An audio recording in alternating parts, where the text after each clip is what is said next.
با استقبال 40 سالگی دسته فوتبال حاصلات ناحیه فارخور با قرار مجلس وکیلان خلقی ناحیه فارخور مؤسسه دولتی مکتب بچگانه ورزشی ناحیه فارخور به نام سابق بازیگر دسته فوتبال حاصلات زنده‌یاد تاگای دوستوف نامگذاری کرده شد.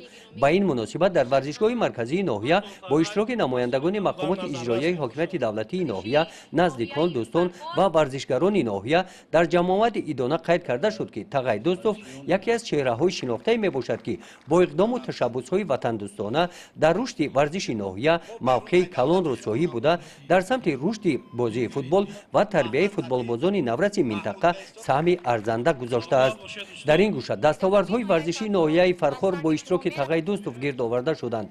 راه طی نموده او برای صدها نفر نورسان جوانان نمونه عبرت گردیده. نورسان جوانان را به انتخاب طرز حیات سالم، ورزش، مخصوصا بازی فوتبال راهنمایی می‌نماید. تاگای دوستوف یکی از ورزشگری نامداری نوحیه به حساب می‌رود که سالهای دراز در مؤسسه دولتی مکتب ورزشی به حیث راهبر کار کرده است و در رشد نموی ساحه تربیت جسمانی و ورزش مخصوصا فوتبال در دهات سهمی باسزا گذاشته است.